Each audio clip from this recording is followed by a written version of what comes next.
Okay, so we're working on question number 95. This is in your actual e-text in your Chromebook, or so you can look that up on your Chromebook on e-text number 95 at the end of chapter.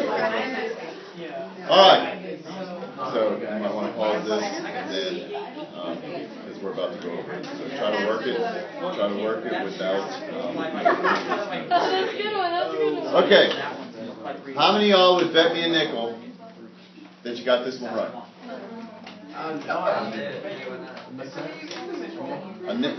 Well, I mean, where's your I'm judging your confidence, level. Okay. Okay.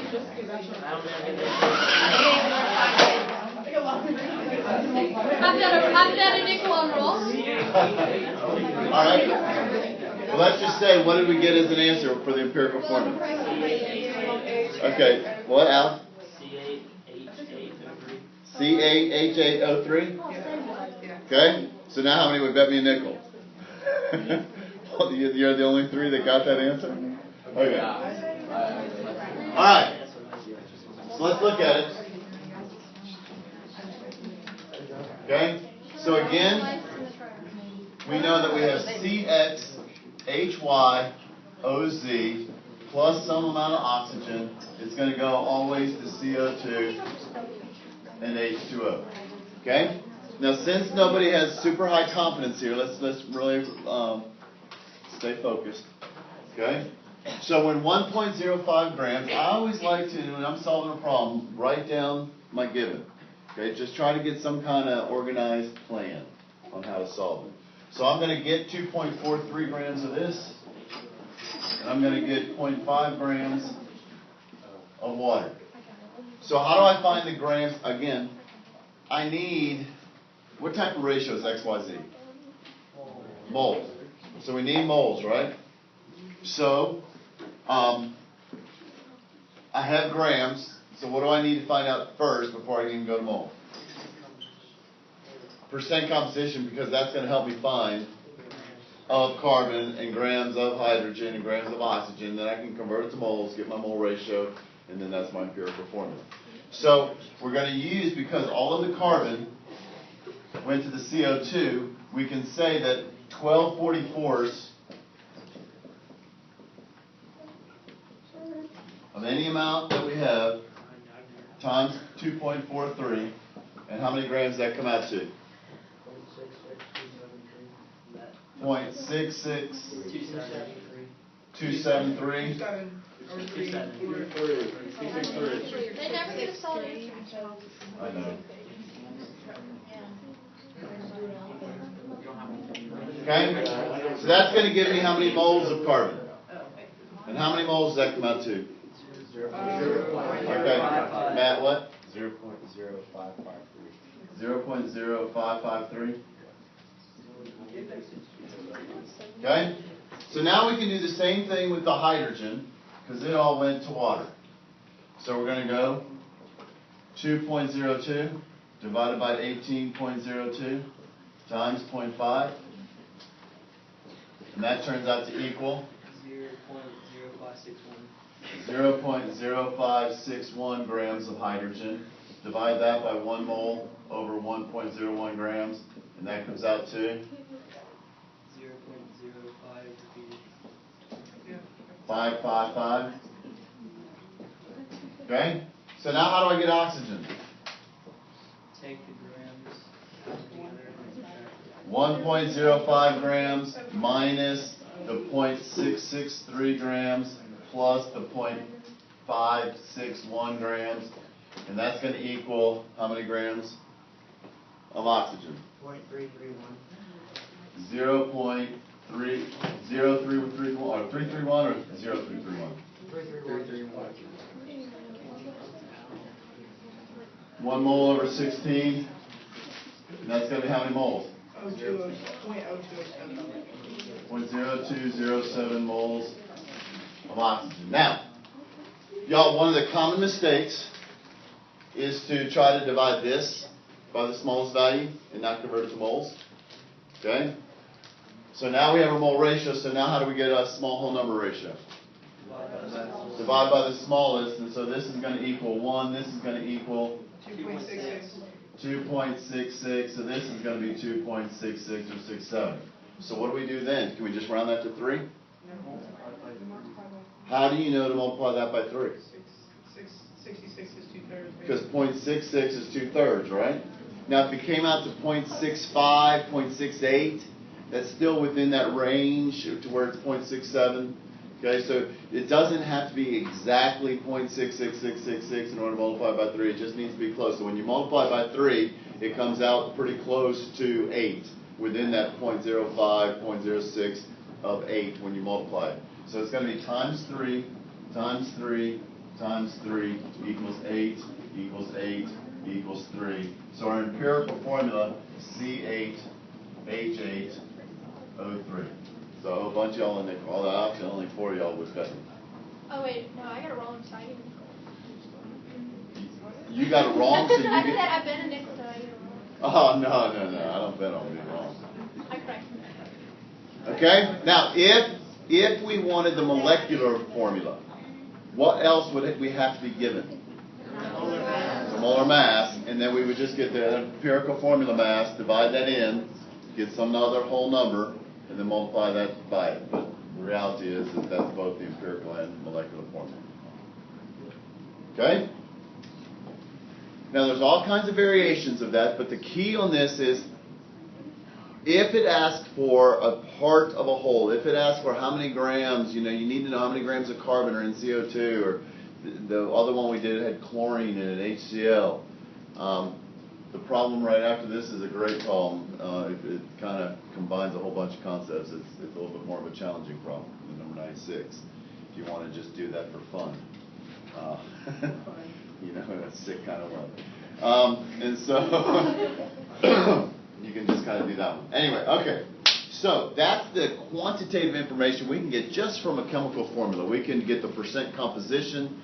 If we know the percent composition, we can get the empirical and molecular formula and then just kind of put it all together. These are called analysis problems or combustion problems, just kind of going from there. Okay? So this all leads us into stoichiometry. Your favorite word. It's just kind of fun to say.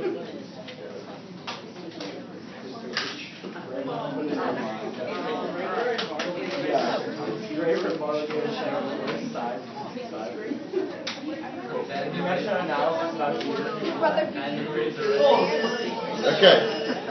What is stoichiometry? Dimensional analysis. Well, you use dimensional analysis in stoichiometry, but stoichiometry is not dimensional analysis. What is stoichiometry? Okay, focus. Using an amount of a product or reactant to figure out how much you had of another product. Okay? It's just really the study of the mass relationships in chemical reactions. Okay? Now, you'll never have to define that or whatever, but that's what we're doing. We're going to study with how much reactant do you need to make a certain amount of product. If you have a certain amount of product needed, how much reactant do you need to start with? Or how much of each reactant do you need? It's the recipe for a chemical reaction. I'll make some killer oatmeal chocolate chip cookies. Okay?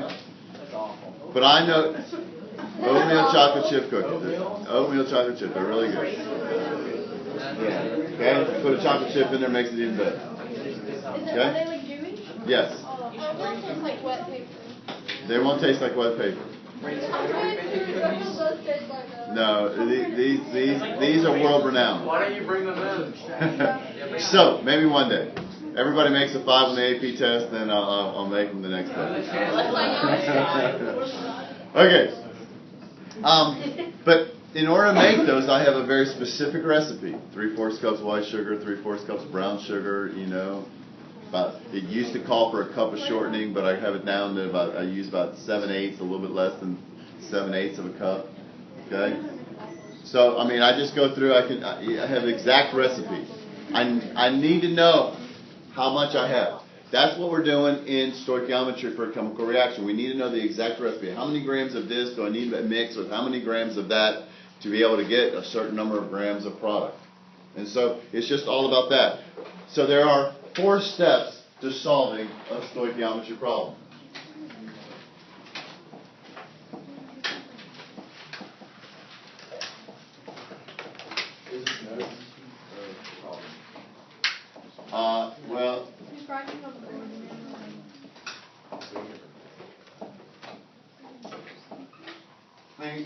you're never going to, again, this is not going to be asked to list the 4 steps to solve a stoichiometry problem. These are just how, just kind of, I like to give you kind of a roadmap. I like to give you something to follow, just because to me that makes it easier if you have guidelines on how to do it rather than just say solve it. Okay? So the first step and the most important part of a stoichiometry problem is to write a balanced equation. Now we haven't really looked at balancing equations, but I know you guys did a lot of it last year or 2 years ago. Write a balanced equation. Okay? And actually on the AP test, this part in stoichiometry, a lot of times they just give you the balanced equation. Now we still have to be able to write balanced equations, but when we get into solutions, which is the next chapter, and we talk about how things dissolve, we're going to get into what's called the total and net ionic equations, where we break the ions apart. We're going to get into equations a little bit more in that unit. But for now, we're just going to practice writing and balancing and just kind of practice it as we go within the problem. But a lot of times the problem, it'll just be given. But the balanced equation, that's really the ratio that we're going to need. Okay? Now, if you open up the white books, there's 2 right there, there are 2 right there. Where is my book? Oh, it's right here. And if you open it up to page 115, what I want to do is kind of do a sample problem as I go through the steps. Okay? So page 115 in the white books, and you look at problem number 61. Okay? Page 115, number 61.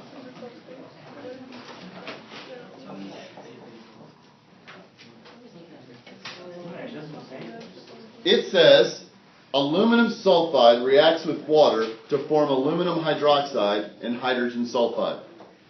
Okay? So the first thing that we have to do is write our balanced equation from that. Now this is where our naming comes in. We have to be able to write the formulas from the names that are given in the word equation.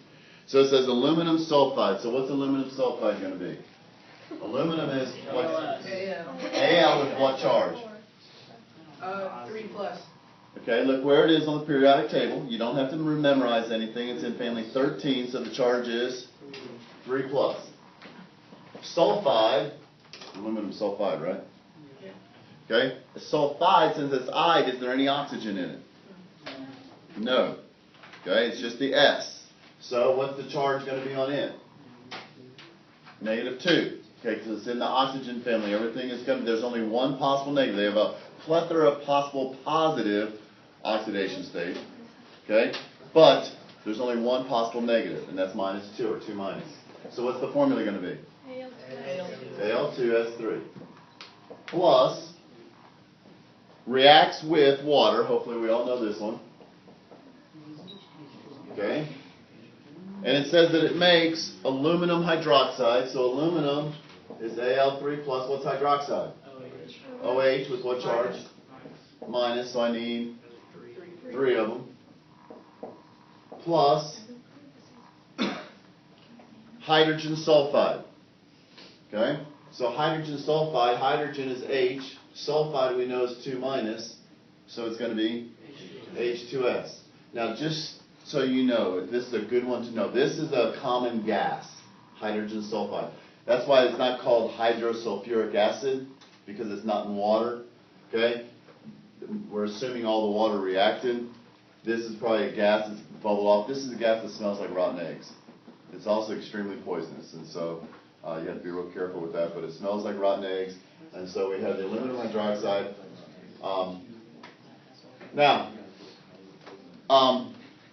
We have to balance it. So I just start on the left. I'm going to put a 2 there. I'm going to put a 3 there. Now, think of water, and this makes it easier to balance. If you think of water as an HOH, as an H plus and an OH minus combined. Because now we can look and we can say that we have 6 hydroxides and we have 6 H pluses. So we're going to need how many waters? If we have 6 H pluses and 6 OH minuses, we need 6 waters. Now, if you just want to count hydrogens, we have 6 hydrogens there and 6 hydrogens here for a total of 12. But it makes it easier if you break it up into H plus and OH minus rather than having to try and count from each thing. Okay? So now, step 1, we have a balanced equation. You're stretching. Step 2, I can't find a purple pens, don't want to work. Step 2, just the facts, ma'am. Just the facts. Okay, that comes from the old show Dragnet. You guys haven't ever seen it, so it doesn't make any sense to y'all. It was just the facts. And he was the officer. He'd always go looking for it. Sergeant Friday's really uptight and, follow the law. There was an old TV series in the 60s, and Tom Hanks and Aykroyd, Dan Aykroyd? Yeah. Okay? They did a remake of it in the 80s, but that's still like old for y'all. And so, anyway, just the facts. What's given? And what are you looking for?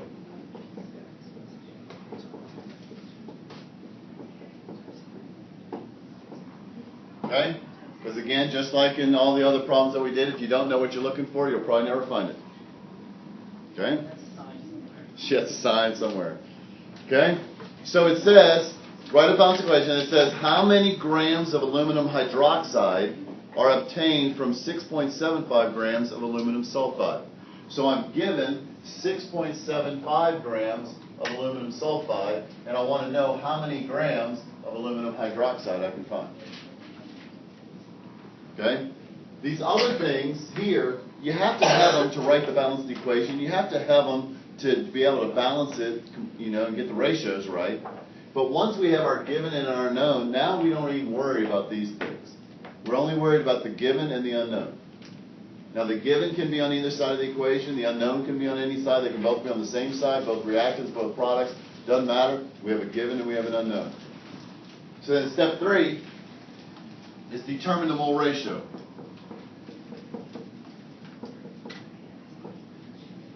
I sometimes refer to this as the stoichiometric factors. Just sounds cool. The stoichiometric factors. So what's the ratio between aluminum sulfide and aluminum hydroxide? 1 to 2. For every one of these, 1 to 2 what? Moles. That's why we call it a mole ratio. 1 to 2 moles. So it's 1 mole of this to every 2 moles of that. Right? So then finally, we just solve the problem. Solve using the mass of the given to the moles of given to the moles of unknown. Now I'm going to give you another one. Mine's going to be better. To the mass of the unknown. Okay? So how do we go from mass of given to moles of given? How do you go from mass to moles? No, that's good. How do you go from mass to moles? You find the moles on the periodic table. Grams per mole, which is called the molar mass. So we're going to use, and I'm sorry that this is so low here, I didn't mean to go. We're going to use the molar mass of the given. Okay? So now how do we go from moles to moles? That's going to be your mole ratio, which I again call the stoichiometric factors. And how do I go from mass, moles of unknown to mass of unknown? Of the unknown. Okay? So this is what I refer to as our stoichiometry roadmap. Okay? This particular problem, we're starting with the mass, finding a mass. But we could be given a mole, finding a mass. We could be given a mass and asked to find the moles. We could be just given moles and asked to find moles. Okay? So you just need to find out, well, your GPS, what's your starting location? What's your ending location? How do I get from point A to point B? You may not have to go the whole route. Okay? So it's always important to know, what am I given? What am I looking for? Where do I start in the process? Where am I going to end in the process? Okay? So these are just all your conversion factors, though, for it. So in this particular case, I'm given grams, going to grams, it's a 2-to-1 ratio, so now I just solve it, starting with the mass of the given, 6.75 grams of Al2S3. So how do I convert that? Justin, what do you need to see? I know it's really low, it's hard to read. So this has molar mass of given, Okay. What's mole ratio, Yeah, what's the third one? molar mass of unknown. Okay, I know it's low, it's hard to see. Okay? And I'm actually going to give you a flow chart. The copiers are all broken today, so I'm going to give you one. I'll give it to you tomorrow as soon as we get toner in the copier. So, what do I use here? Molar mass. So I'm going to just do this. So it's going to be 27 times 2 is 54. And then 32 times 3 is going to be 96, but it's 32.1, so it's 96.3. 96 plus 27 is equal to 123. Or you want to do 54? I said 27. I want to use 54. So 96 and 54 makes it easier. 150.3. Okay? So it's going to be 1 mole. Matt, check me out. 150.3 grams. Did I do it right? Yeah. You can check. Yeah, it was It's 32.1, so it should be 96.3. Yeah, 26.99. I just used 27. I got 150.26. Okay. Yeah. Okay. Yeah. Close enough. All right? So, if I was to stop right there, what do I have? How many moles of aluminum sulfide? So now for every 1 mole of that, I'm going to get 2 moles of this, right? So I'm going to just say 2 moles aluminum hydroxide over 1 mole aluminum sulfide. On a test, do you want us to label like everything? If you show your work and you don't label it, that's fine. I strongly, strongly, strongly recommend you label it. Because, like for this one, how do I know the 2 goes on top? Because that's the code. Because you gave us things. But I didn't tell you the whole ratio which way to put it. No, because they gotta cancel. Because moles of aluminum sulfide have to cancel. It was not an odd test. So if you don't put these, no, I'm not going to take off. You do have to label your answer. Okay? But I'm just going to tell you, it is so worth the extra milliseconds of time to put these just to keep track. I'm telling you, units are your friend. It'll help you keep from making silly mistakes. It'll help guide you as far as what to do next. Because I know I have moles of aluminum sulfide, so I know moles of aluminum sulfide have to be on the bottom here. So what do I have that has moles of aluminum sulfide? It's the mole ratio. Now I need grams. What has moles in it? Well, the molar mass of this one. So 17 times 3 is 51, plus 27 is equal to 78 grams per mole. You know, y'all, you can add numbers in your head without a calculator. It is possible. Okay? I strongly recommend that I you... even just like add 1 on my calculator. Just so you know. Hey, listen, everybody listen to this. I got y'all nervous just thinking about it. Okay? On the multiple choice section of the AP test, you do not get to use a calculator. And there are math problems in the multiple choice. Now the math, the numbers work out evenly and easily, but you still have to be able to do basic math in your head. So we need to start practicing. You do get scratch paper. Well, you would have to divide something out, but it'd be like 0.8 divided by 0.2. Or it might be 0.8 divided by 0.02. Okay? Alright, 8 divided by 2 is 4. Okay? So, you can pretty much do that in your head, but you're still going to have to be able to set it up. Sometimes you set up, sometimes when you set up the problem, numbers will be able to reduce, like fractions. If you have 6 over 2, that kind of reduces to 3 and just kind of makes the math easier on that. We'll get a bunch of practice between now and then on that. Okay, so now we have grams of aluminum hydroxide, which is what we're looking for, so we can stick a fork in it because we're done. So now if it's on the top to multiply, On the bottom you divide, so it's just 6.75 divided by 150.3 times 2 times 78 equals 3 sig figs. 7.01 grams of aluminum hydroxide. Now, I do want you, this label right here is very important, unit and what you found. And what you always need to do is, once you get that, go back to the question and make sure you answer the question. Yes, ma'am? Graver always let us use the sig figs that with the starting number. Okay, but that's not what we use, the least number. Yeah. Okay?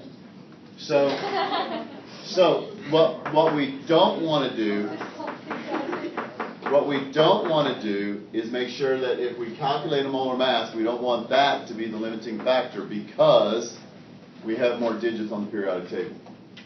So make sure that your molar mass is at least as many, preferably one more, than the given. Okay? Most of the time the given will determine the amount of sig figs, but not always. Okay? So, mass to moles, moles to mass. But now if we just jump down 1 or 2 to 63, it says automotive airbags inflate when sodium azide, NaN3, rapidly decomposes to its component elements. Now here, the balance equation is given. But notice on A, it says how many moles of nitrogen are produced by the decomposition of 1.5 moles of sodium nitride, sodium azide. Okay? So, where are we in the given and where are we in the unknown? Get moles of given and we're looking for moles of unknown. So what's the only thing we have to use? The mole ratio, which is given in the balanced equation, which is going to be what to what? Nitrogen, okay, it's going to be 2, for every 2 moles of sodium azide, you're going to get 3, so what are you going to multiply by? 3 over 2 or 2 over 3? It's always what you're looking for over what's given. So 3 over 2, so you're going to multiply by 1.5, so it's going to be 1.5 times 1.5, which is what, 2.25? Okay? So you get 2.25 moles of the nitrogen. Now on B, how many grams are required to form from 10 grams? Okay? So, what do we do there? Do the whole thing. Let's go ahead. You do that one. Wait, 63? B. That's right. Okay. The one I've been talking about for the last 10 minutes.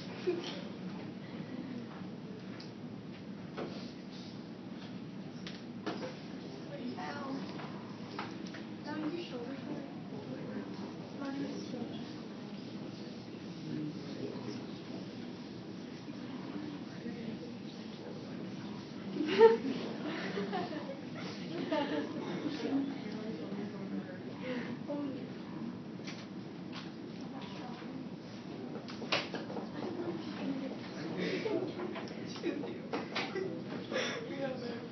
Okay, ladies. Focus. We have to split y'all up too.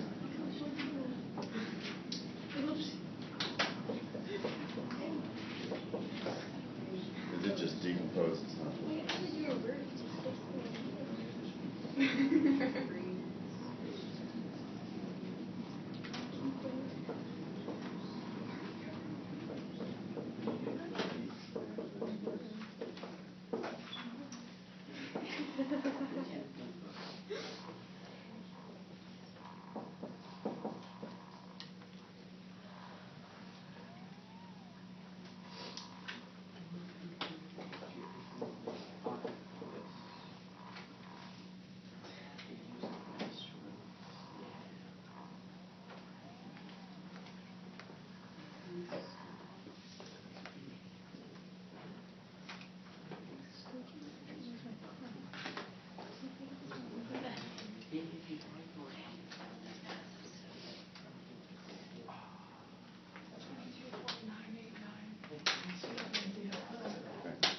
We talking chemistry back then? We're good in the wall. Car crash has to do with chemistry. They have everything for school. Because it's all math. Oh, very nice.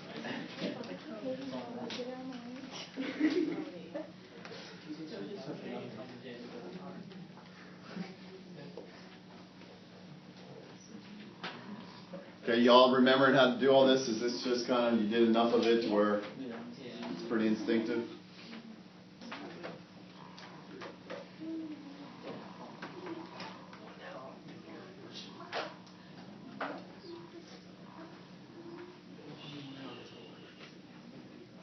Okay, so Isaac, what'd you get? 15.5 grams of 15.5. Do we agree with that? Wait, I'm not.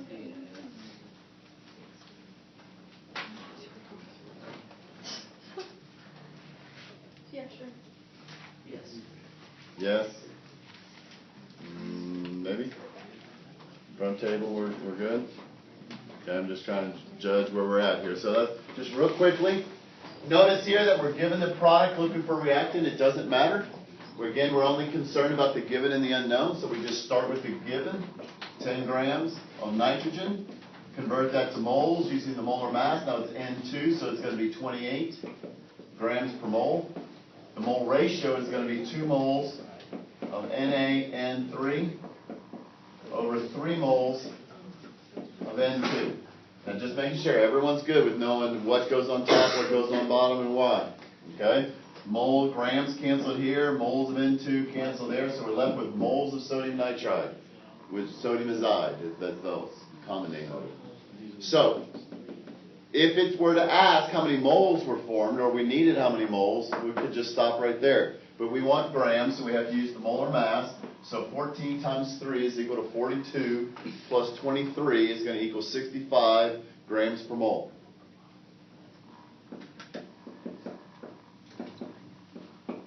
So it's on the top, you multiply, on the bottom you divide, so you don't have to use parentheses or anything on your calculator. You can just go 10 divided by 28 times 2 divided by 3 times 65 equals. I cannot. Oh, that's 15.5.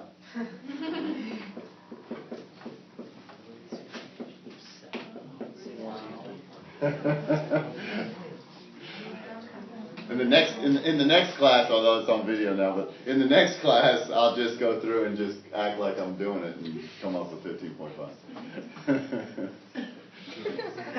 And they'll believe it. Oh, God, Mr. Hobbs, how do you do that? I say, well, just practice. So, yeah, that's right, that's right. It's just the mental math tricks. You can do it. Just keep practicing. All right. Hey, now. Let's combine concepts. Let's combine chapter 2 and chapter 3. Let's look at C. Take some time and do C. Is it limiting access? Not yet.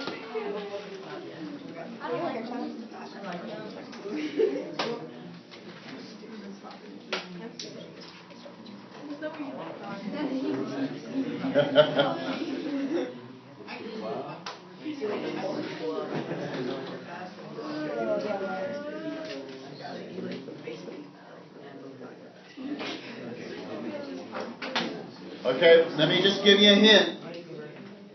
Think about what you need to know to be able to solve the problem. Kind of retroanalysis it. Go backwards. A milliliter. 1 cubic centimeter is equal to 1 milliliter. So just multiply 2 with 0. Hey, what is it? Did you just hear her snap? I think she should give birth. Done right?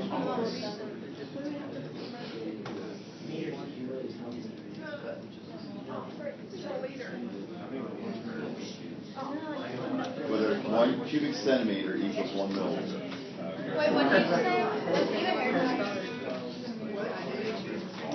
you say? So 1,000 cubic centimeters is equal to a liter. 1 cubic centimeter is a milliliter, so therefore 1,000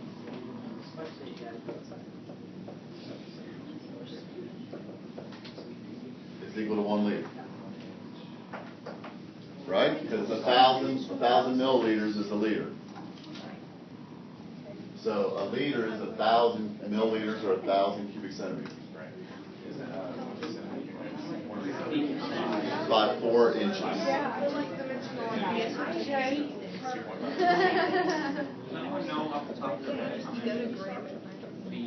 This one? That is going to be given. It's in the book. Okay.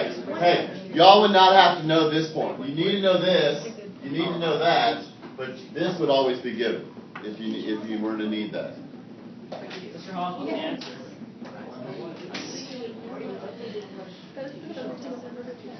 Okay.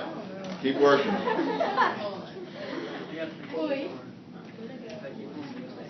Oh, shoot.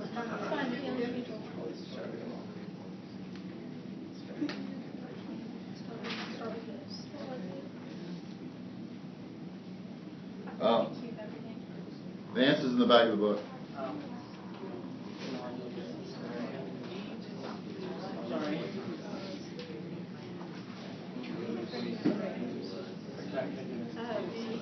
Did we have an idea what to do? Yeah? Okay. So, what in our stoichiometry here we need the mass and moles, right? Okay? So density is always a conversion factor between what two things? Volume and mass, right? So you're given a volume, you have to use density to find the mass. And once you have that, right? So you always think of it, given a volume, I need a mass. My density is a conversion factor. Start with what it okay. I know I need to go here, so I have to get this, somehow I need to know this. How do I usually get it? That's where the so they gave me volume and density, so you got to put that together. Okay? Laura, how are we doing?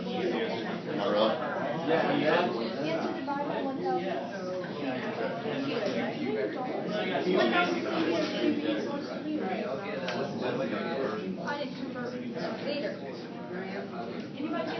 Grams and liters, right? Yeah.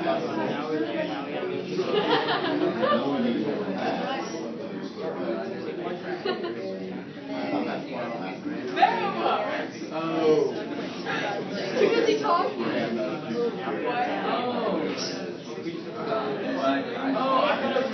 So, we have to give a mass. Density is the conversion. We got to make sure.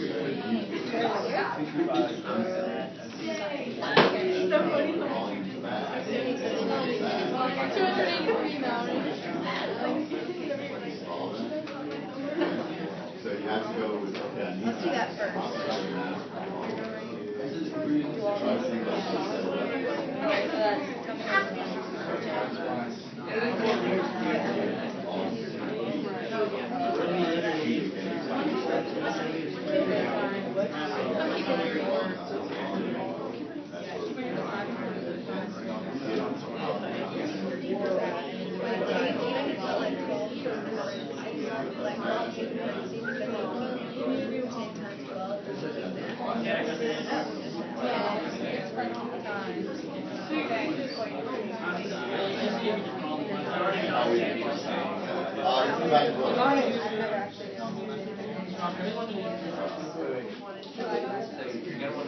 Do we have an idea what to do?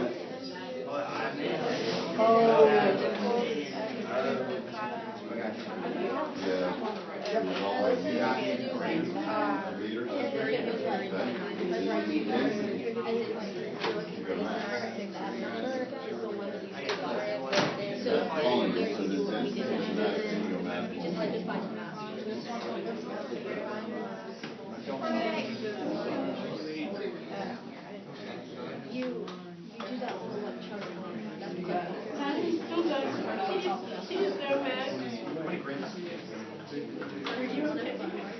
Let's get this wrong. We use it.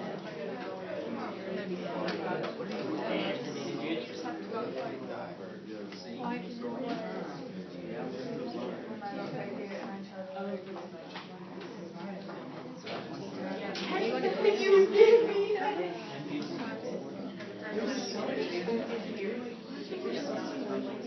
Oh,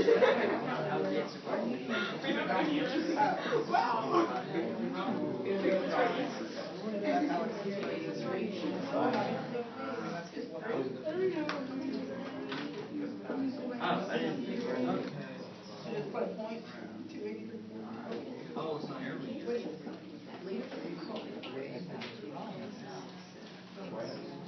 So then we have to say.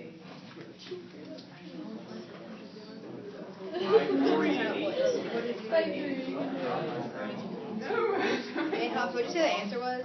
It's in the back of the book. Alright, cross your fingers. Is that what it was? 548? I got wrong. Wait, Yes!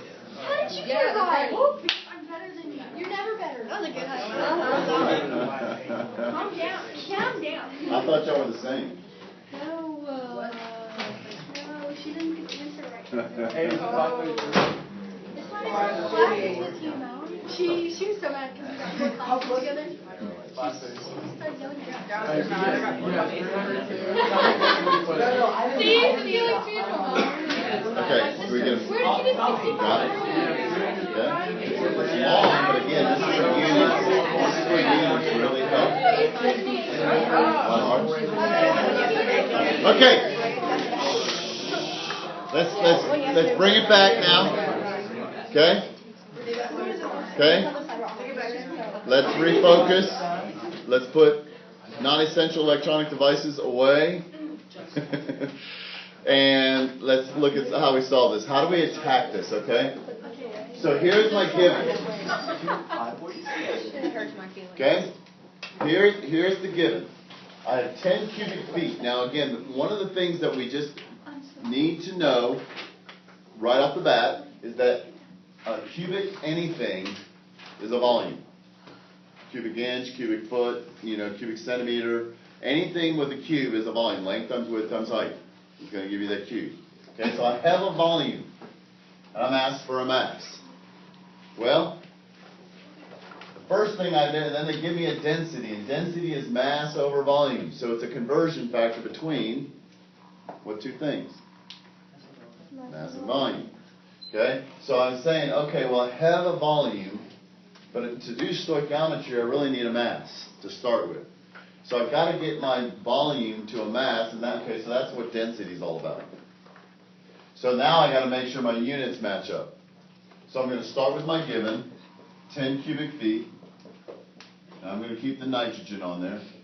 Now, again, I need to get to the liters, so I'm going to know that there's cubic centimeters and an inch. So I'm going to have to go a long way. I'm going to have to go inches, feet to inches, and then inches to centimeters cubed, then that all the way to liters. So I know that there are 12 inches in 1 foot. But what do I have to do to that? Because I need cubic inches in a cubic foot. Then I know, and again, that's going to be given, that there are 2.54 centimeters in 1 inch. But again, I need cubic centimeters in a cubic inch. Now, just because of this relationship here, I know that, so then I can say 1 liter over 1,000 cubic centimeters. Do I need to cube that? Because it's already cubic centimeters, so I don't have to do anything to that one. So now all of that is to get my cubic feet to liters. So I can use what? Why did I need liters? So I can use the density to go to grams. Okay? Which is ultimately what I want. So I'm going to say 1.25 grams over 1 liter. But notice that the units kind of drive you, and it keeps you knowing which one is on top, which one's on bottom. Okay? That's why it's so important to me that you go ahead and put them. It's just so worth it. So now I have how many grams still of nitrogen. I haven't done anything yet as far as the stoichiometry part. This is all just to convert cubic feet to grams. Now I can do the stoichiometry, because now I have mass of given. So I go to moles of given, 1 mole, and it's nitrogen gas N2, so it's 28. What's the mole ratio? 2 to 3.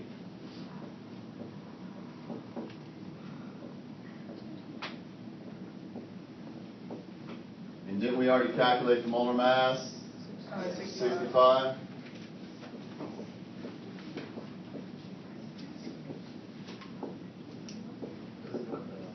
$458. 548. 548 Wow, you did that math. grams of. So, if you had an airbag, this is what the automotive, Anthony, this is what the automotive engineer.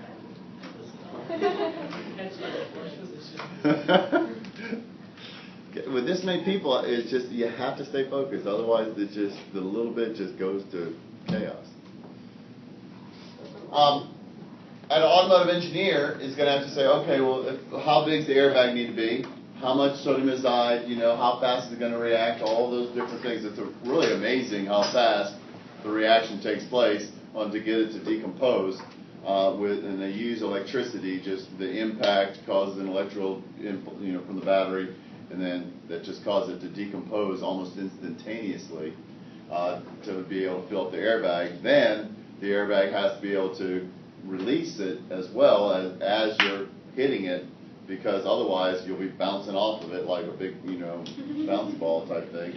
And so I mean, there's a lot of science, a lot of physics that goes into that to get it to expand rapidly, but then decompress slowly.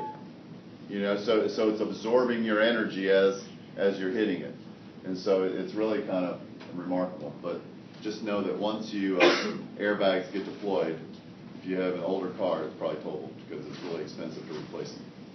So, okay, so stoichiometry. This is just a variation. It's kind of adding things 2 steps into it, but it's all mass to moles to mass. So now I heard Anthony say something about, is this a limiting reactant problem?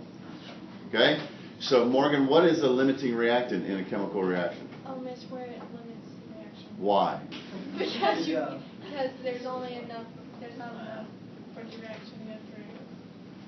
There's not enough of what? Like, of the substance. Okay, so if I put a candle in a jar, light it, and then put the lid onto it, it's going to go out because the oxygen runs out. But if I leave that same candle on the table and assume there's no wind to blow it out, when's it going to go out? After, it's actually not the wick that's burning. Now, the wick is burning, but that's not the source of the fuel. The wax. The wax is what burns in a candle. The wick is just a piece of string that the wax rises up through capillary action. It rises up to it, okay? But it doesn't rise very far because it's so thick.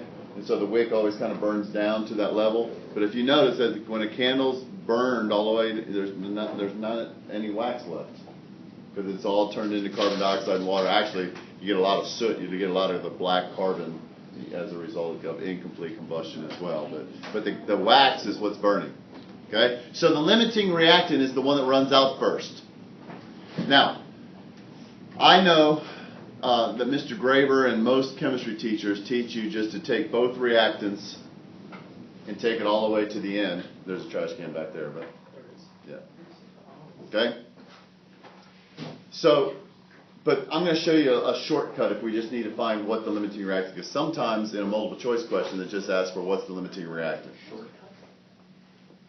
Yes. Okay? So, if we look at, you still have the book open to page 115.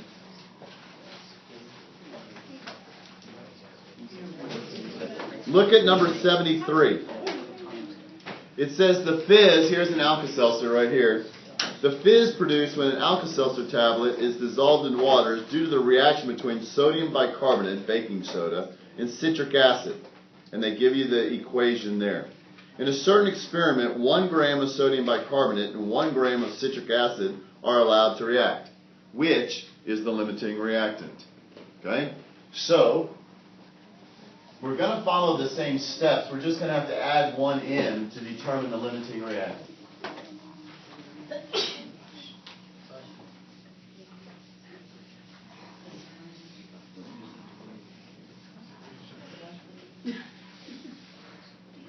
So we have the complicated equation. Somebody read it off to me. 3NaHCO3 aqueous Plus H3C6H5O7. Plus 3 CO2. Plus 3 H2O. Plus Na3C6H5O7.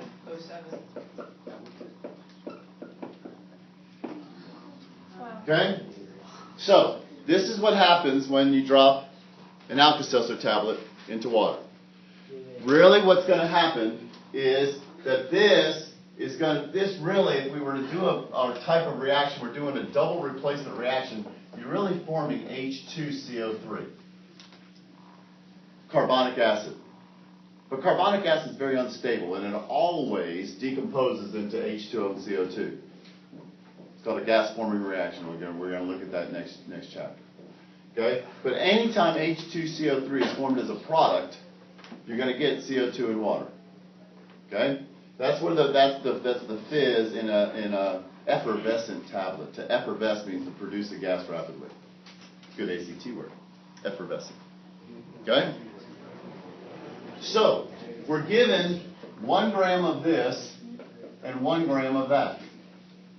Now we know the mole ratio is 3 moles to 1 mole, but we don't know is that this has a whole lot more atoms in the molecule. It's a much bigger molecule. So we have to figure out which one do we really have a 3 to 1 mole ratio. So to find the limiting reactant, you just take the grams of each one and convert it to moles.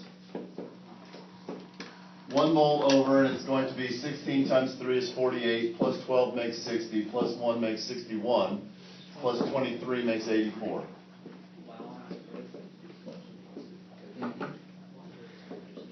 1 gram of citric acid.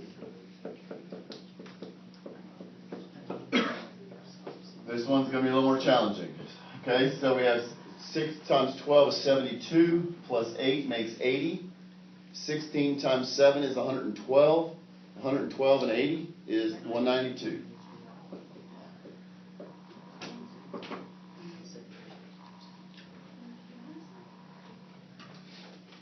So, get those values. The first one's 0.012. 0.012. Give me one more digit. Okay, so 119. 119. Moles of NaHCO3. And the bottom one? 0.00521.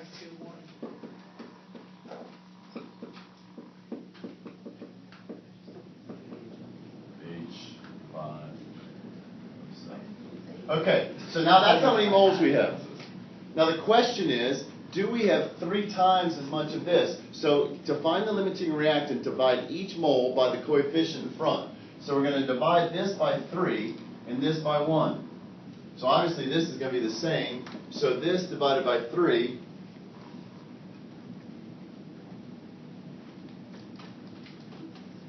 0.00397. Okay, now this is really nothing. This isn't moles of anything. This is just divided by 3. Okay? But notice that this number is smaller now than this number, which means that we didn't have 3 times as much sodium bicarbonate as we did citric acid. So whatever number is smallest, that's the limiting reactant. That's the one that's going to run out. Yes, sir? Because that's the coefficient in front of it. We're trying to find out if we have 3 times as much of it in terms of moles. So just convert each to moles, divide by the coefficient in front of each one. Whichever number is smallest is the limiting reactant.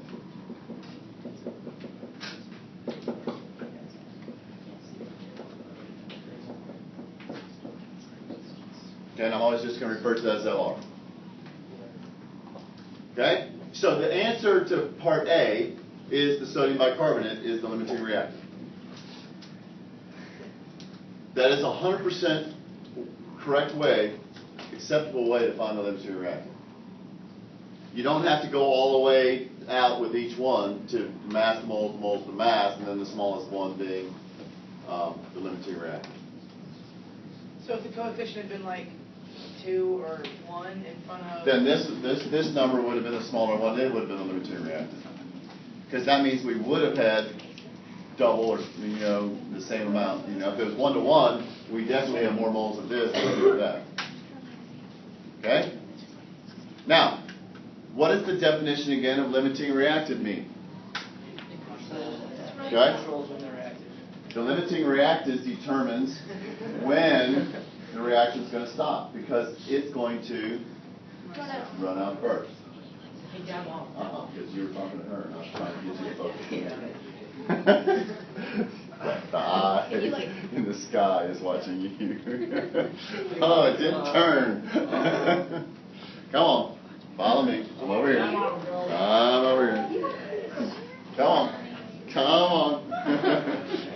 It's like my dog. It just, Okay, so then the next part of the question says, how many grams of carbon dioxide form? So now we want to know, how many grams of CO2 form? So which one of these do we use? The limiting reactant. So, 2 ways to do this. The long, safe way, or a short, if you understand the math and can handle it, but oftentimes get confused and mess up way. Okay? So I'm going to show you the long, safe way first, and then I'm going to show for you guys that can do the math and are good at math, the shortcut, because there's repetitive steps. Okay? So we want to be able to go, so we're just going to go the long way and just start back at mass. Mass is given. So I'm just going to take my limiting reactant. I'm going to start with my 1 gram NaHCO3, convert that to moles using 1 mole over 84 grams, times my mole ratio, which is going to be 3 moles of CO2 for every 3 moles NaHCO3. Now I know that this is not going to do anything in terms of the magnitude of the answer, okay? But for units purpose it works out, and just always remember to put the mole ratio in. Even though it's 3 over 3, when you go to multiply it out, you can just ignore it. You can cancel them out if you want to.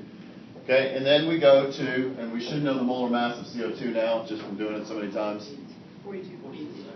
44, okay? So 44 grams over 1 mole. Okay, so that's going to tell me how many moles of CO2.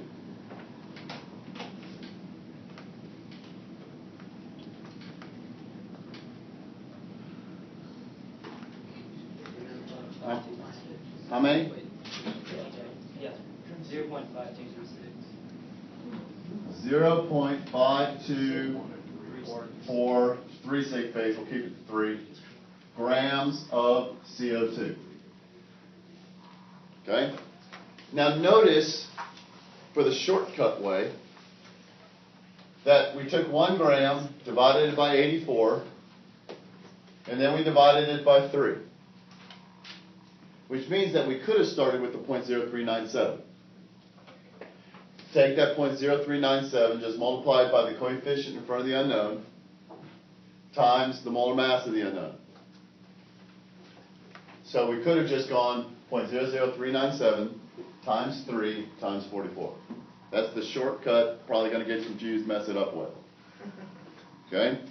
Because what happens is that you use this, and then you do the mole ratio again, the whole mole ratio. And so you're off by a factor of 3. I mean, for this one, you could have just used 0.01. Or you could just start here and then go 3 over 3 times this and go there. Okay? You just need to know what what your numbers mean. If you understand what the numbers are and where you are in the process, well then you can shortcut it.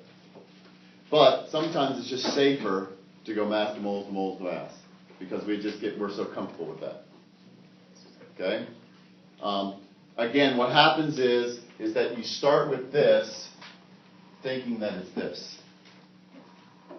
Okay? That's where the confusion comes in, and that's why, again, it works if you understand it and you can do it. It's 100% right. So, I mean, it's all about saving time of doing problems. So if you can do that, that's great. But if we tend to get mixed up, it's always safe to just come back and do mass to moles to mass.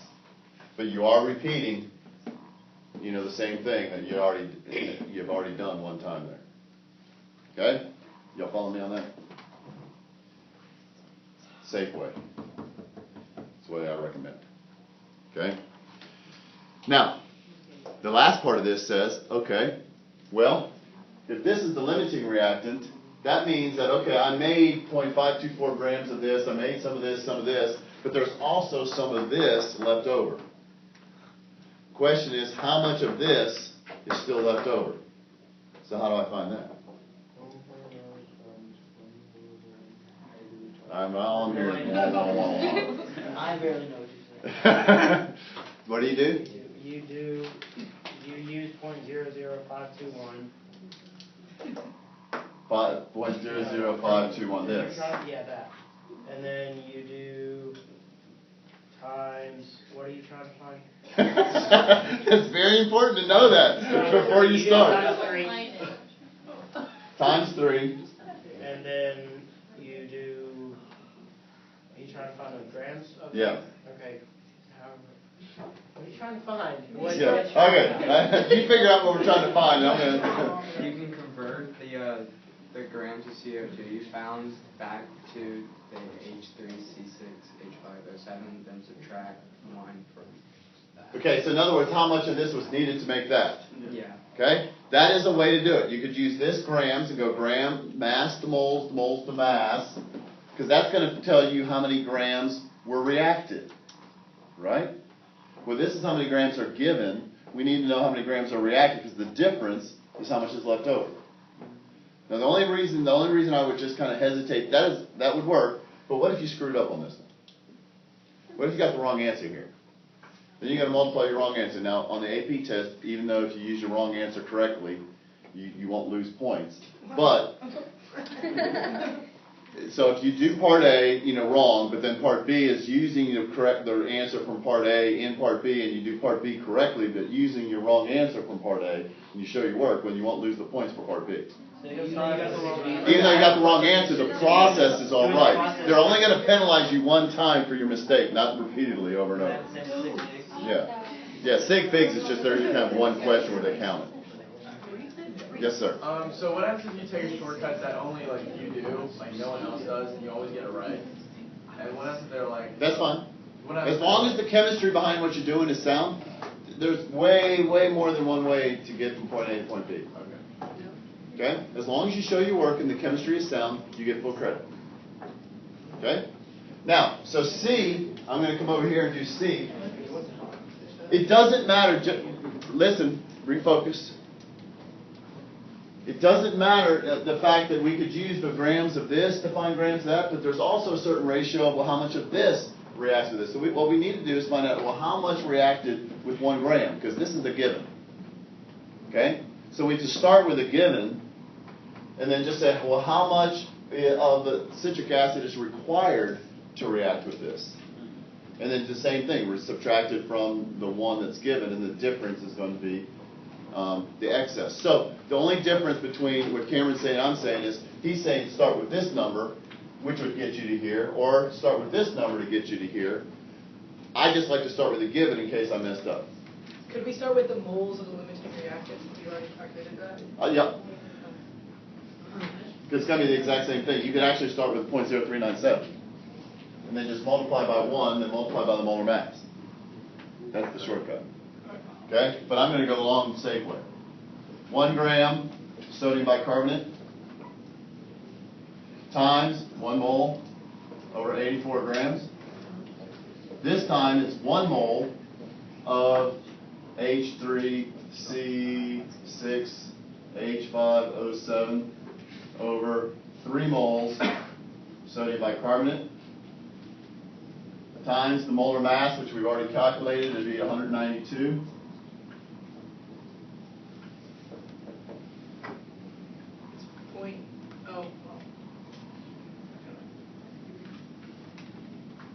So again, it should just be 0.00397 times 192. It's 0.762. Okay, so what again is that number? How much was used? What's left? No, That's how much is used. this is the amount used, amount reacted. So how do we find the excess? So 1 gram is subtracted. 1 gram minus 0.762 grams. This is the given minus the reacted. And that's going to equal 0.238.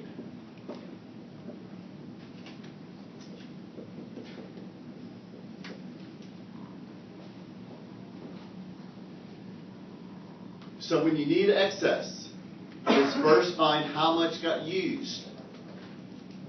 If you want to know how much money you got left in the bank, you talk how much did you start with, how much did you spend at the mall. The difference between the two is what you got left. Okay? When you do a chemical reaction, you're spending chemicals, you're spending money. You're reacting, you're using up. Okay? Mom and dad, limiting reactant, they used up all their money. Okay? Because y'all cost us a fortune. Okay? Y'all probably had a little bit left. There's no bitterness behind it at all. None at all. That I've been working for 50 years to pay for my kids. What gratitude do they have? I gotta get this is gonna be on YouTube. I gotta say good things. If you go on a rant, then you get a lot more views. Yeah. Just freak out. Like, All right. So listen. To find the grams, first off, to find the limiting reactant, convert each to moles, divide by the coefficient. Then just do normal stoichiometry. We could figure out how many grams of this, how many grams of that, how many grams of any one of them. Mass to moles to mass. To find the amount of excess, use the given. Find out how much, make that your unknown. Find out how much we reacted, and then subtract it from how much was given. All right, so let you try one. Yay. Okay, let's do number 74. You guys just do 74 in your notes.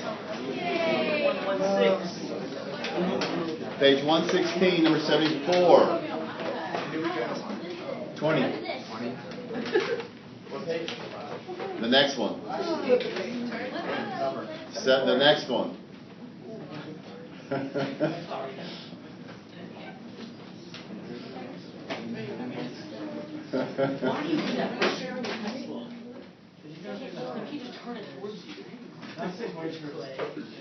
Just move it over here. Okay, y'all.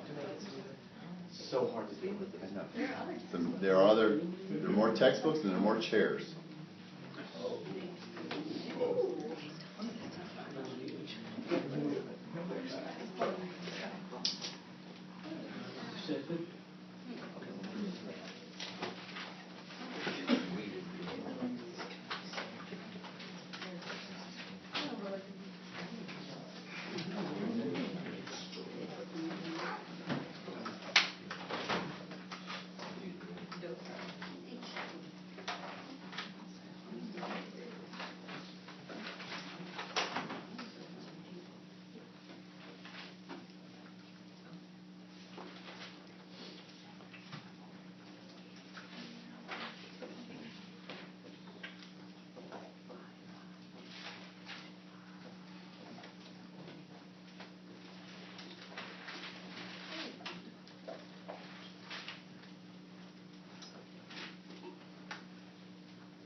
Just for the record, this is number 79.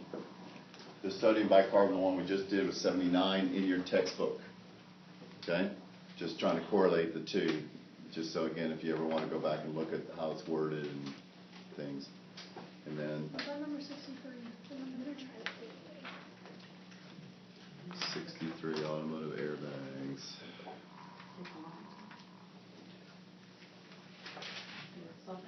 Number 67. So 63, the automotive airbag, the sodium azide one, is number 67 in your new book. And then I'm trying to see, are these exactly the same? 1.5.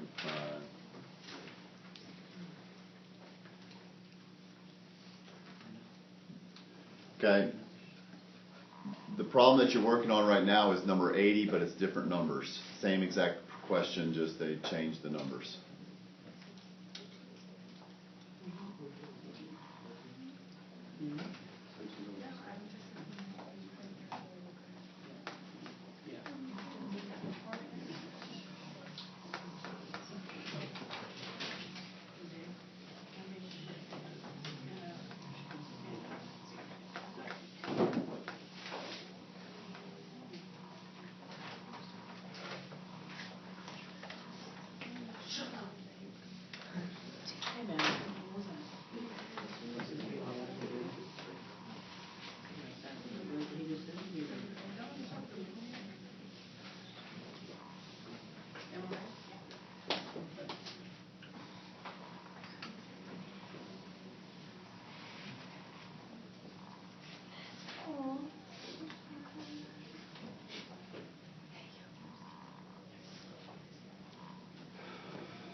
Don't worry about D.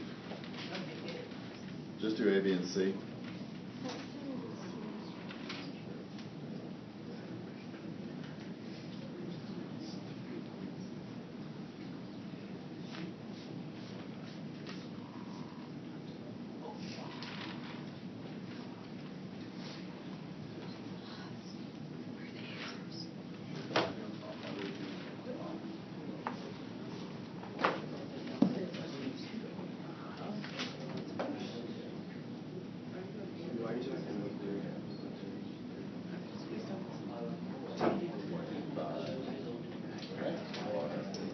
Try to do the shortcut way. Hey, is anyone got? See, we've got messed up now. Okay, so you did that. Oh, where'd that go? Okay, so. Okay. How much water did you get? 1.855.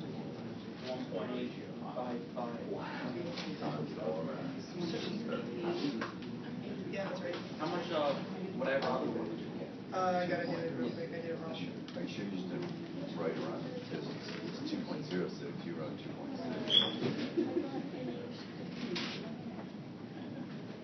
Let me do it. 2.6. Okay. 859. Oh, because that's the limit. The limited. Yeah, all you use the limit of not five.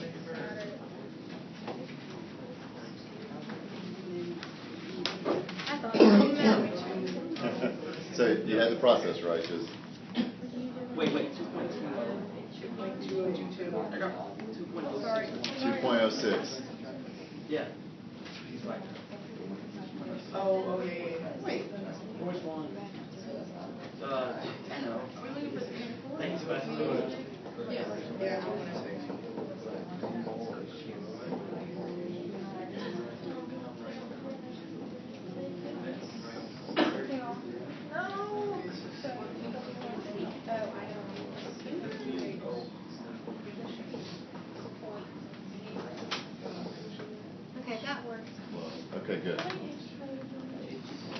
Wait, what was the answer to the third one? Yeah.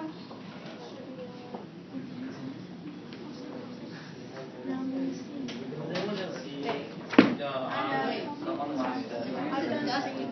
Did you get it? 1.5,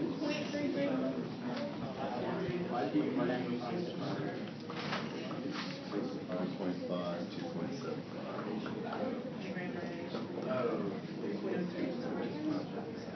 Close enough.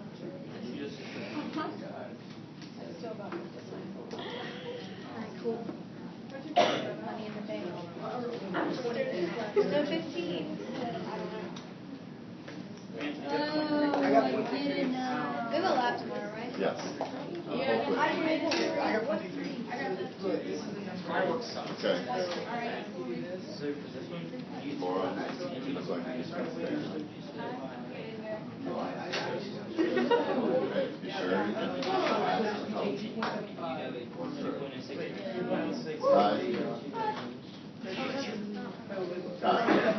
getting it? You good? Okay, you just gotta compare. For the NO, it's 2.06.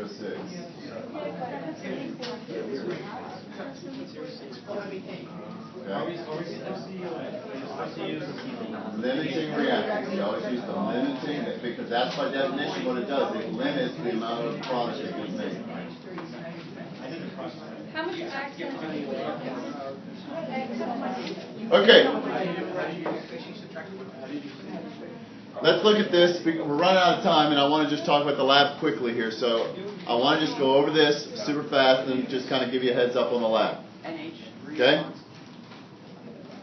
Okay? We're about to do it, so let's just watch. Okay? So Isaac. Okay? So first off, how do I know that this is a limiting reactant other than that it's under the heading limiting reactant? If I was just to read this, how would I know it's a limiting reactant problem? You just guess. Okay, but even if it didn't ask, it just wanted to know how much product got made. Because it gave you the two reactants. Because you have both reactants, you have two masses, how do I know which one to use?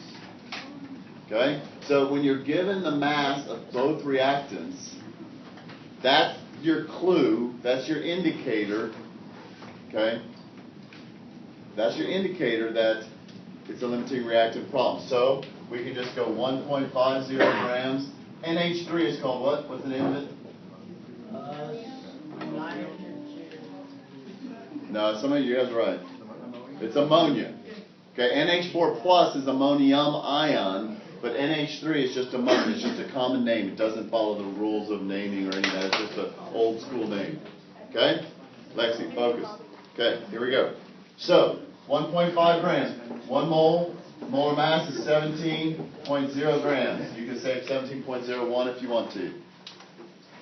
So we're going to convert that to moles. That's how many moles?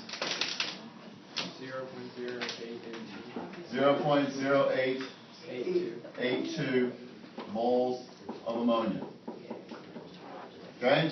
Do the same thing for the oxygen. 2.75 grams of O2, 1 mole over 32 grams. And that equals 859 moles of oxygen. So we need to divide this one by 4, this one by 5. So this one's going to equal 0.02205. This one's going to equal 0.0172. Okay? So this is the smaller number. Therefore, this is the limiting reactant. Okay? So that's the answer to A. Now for B, again, we can go shortcut way, we can go the long safe way. I'm going to do the long safe way. So we're going to always use the limiting reactant, because by definition, the limiting reactant is the one that limits the reaction. Okay? So we're going to start with 2.75 grams of O2 times 1 mole over 32 grams times the mole ratio. Now, NO is going to be 4 moles of NO over, what do we got? O2. 5 moles of O2 times the molar mass of 14 and 16 is 30 grams over 1 mole. And this is the one that's 2.06 grams of NO. Now, to do the water, you're going to do the exact same thing, except you're going to do 6 moles of water, and you're going to do 18 grams per 1 mole. It's the only thing that's going to change. And then your answer is going to come out to equal 1.86 grams.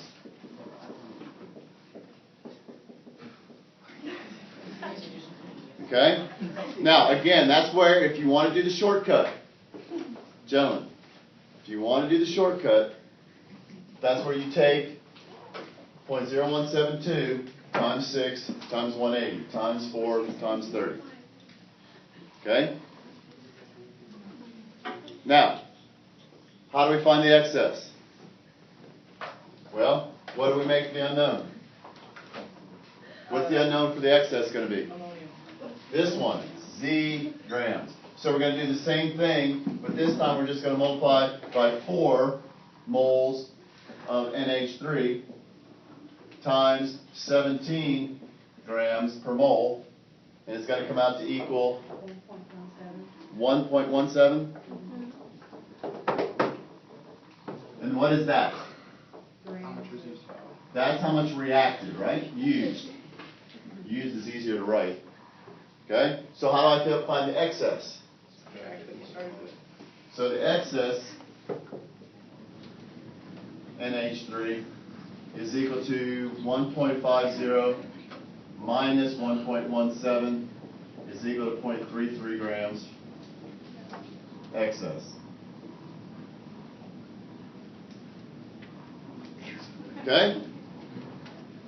Then, just to do D, to show the law of conservation of mass, is 1.5 plus 2.75, okay, is the total mass of this, okay? You're going to get 1.86, 2.06. These two don't add up, okay? 3.92. You had 1.17, don't you?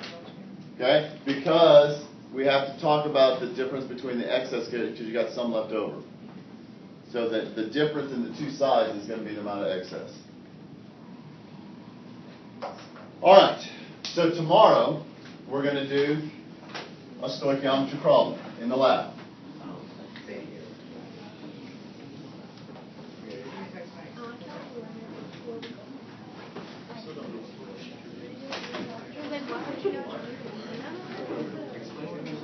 Okay, so tomorrow, listen. We're out of here in 3 minutes. Okay? We're going to react potassium oxalate, and it's a hydrate. We're going to weigh out a solid, but we're going to end up dissolving it into water, but when we weigh it, it's going to be a solid. So the water is going to be part of it. Now, when we put it into the solution, the water is going to break apart from it. So when we're writing a net ionic equation and doing some of the things that's going to be happening, we're not going to include the water, but potassium oxalate is going to react with iron chloride, which is going to be an aqueous solution, okay? And it's going to form potassium trisoxylaldoferrate 3 trihydrate, which is going to be potassium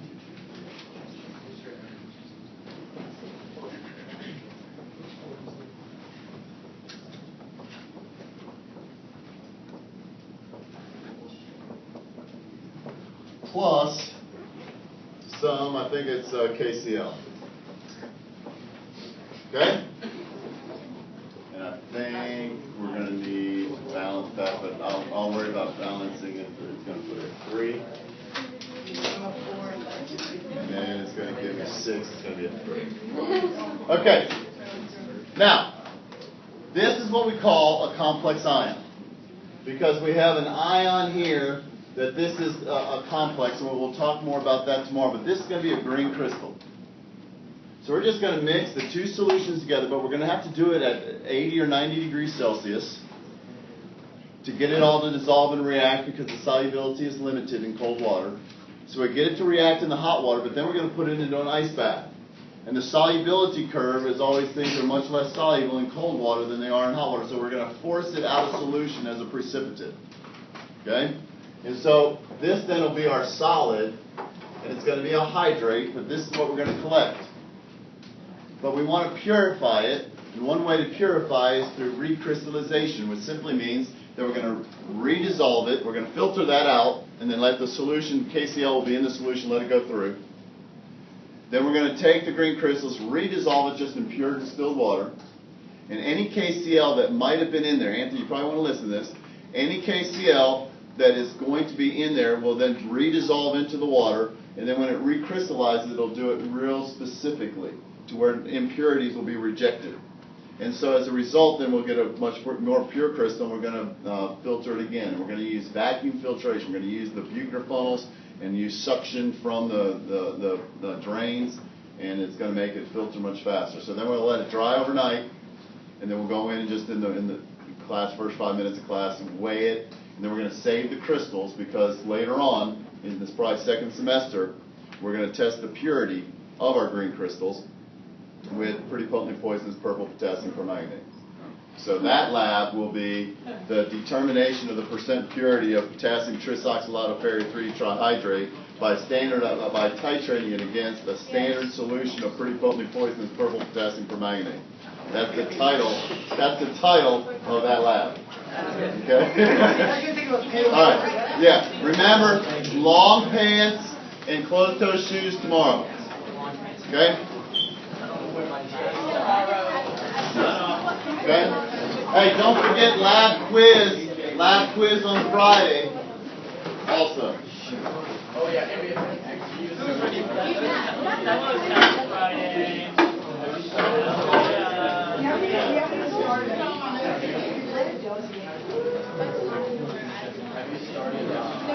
Yeah.